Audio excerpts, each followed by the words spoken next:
Hi there, YPRS Nation. Welcome to another episode of You People Ray Speaks. Today, I am going to share with you 4 punctuations that you should be using frequently in the writing and editing process. If this is our first time meeting, my name is Caroline Smiley, and I am a book editor. I help authors who have a desire to amplify the voice of the Black and Brown community in genres where we are underrepresented. Okay, let's jump in today with the first punctuation, which is the comma. Now, as I was preparing to shoot this video, for some reason, the Schoolhouse Rock song that we learned growing up as kids kept getting stuck in my head. You know the one, right? Conjunction, function, conjunction, junction, what is your function? Hooking up words and phrases and clauses. I'm not sure I got that right, and I'm a terrible singer. But that was a great way for us to learn how to use and, or, and but.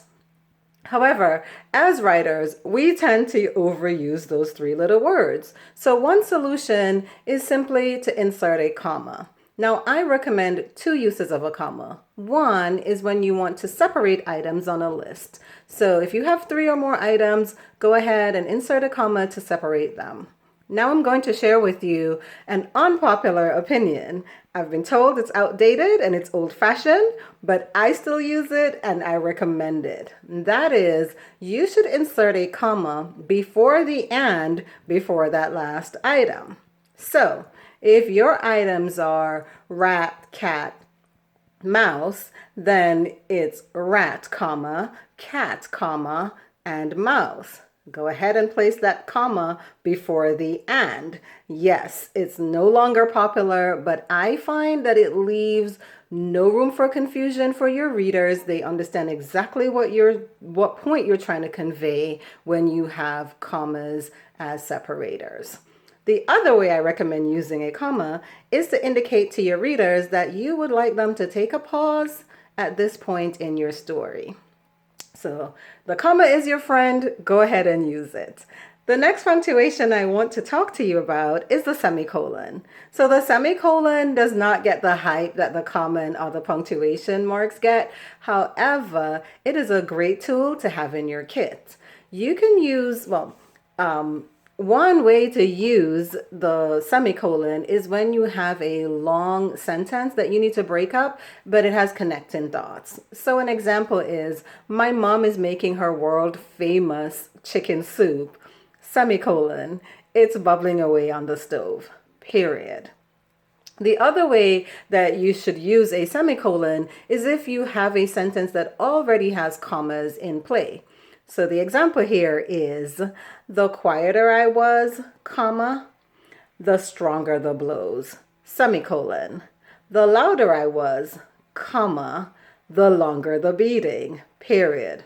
Now I see y'all looking at me, giving me the side eye, thinking, oh my God, she's so violent. But that is an excerpt from a book that I edited and I have permission to use. And I'm using it out of context, so it seems so much worse than it is. But it works for this example that I wanted to share with you. The third punctuation I want to go over is the period. Now, I've had writers say to me, oh, I'm afraid to overuse the period. Now, can you really have too many? Yeah, actually, you can have too many periods. If you have really short sentences in a piece and you keep, and there are lots of periods, then yeah, that will make for terrible reading. However, we are writers. It is more likely that you will have a long run-on sentence that your editor, me, will need to fix by inserting periods at appropriate places.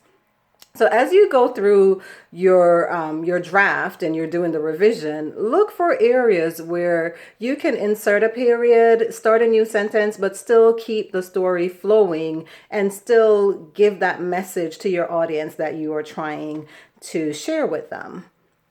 The other reason why you want to use a period is you don't want to lose your readers mid-sentence. So it's better to have an extra period. Not really. I don't think it will happen, but it's better to have an extra period than for your readers to be left confused about the thought that you are trying to get to them. The last punctuation that I am going to share with you today is the exclamation point. Do you see my face light up? The exclamation point is my favorite punctuation. I have to catch myself and make sure I don't overuse it because I'm an expressive person and I write the way I talk. So I tend to use exclamation points after every sentence in my text messages and when I am writing things, posting things on Facebook and social media. The exclamation is great for conveying emotion. You can use it for shock. Oh my God, that car just caught on fire. You can use it for surprise. I can't believe you bought me my dream car for my birthday. Gotta think big. You can use it to share excitement. Oh, you got to read this book. It is awesome. Right? You can use it to convey urgency. What do you mean you have more revisions? Your deadline is tomorrow. Editor, gotta stick that one in. You can also use the exclamation point to express vehemence or gusto. No, I am not going to do that. So those are 4 punctuations that you should incorporate in your writing and editing process because it will help your story to flow and your readers to follow your train of thought more easily. Now, if you are ready to take your manuscript from idea to bestseller, then click on the link below and book your free discovery call with me today. If you like this video and want to see more content from me, then hit the subscribe button and the notification bell so you will receive notice every time I post a new video. Let me leave you with this thought today.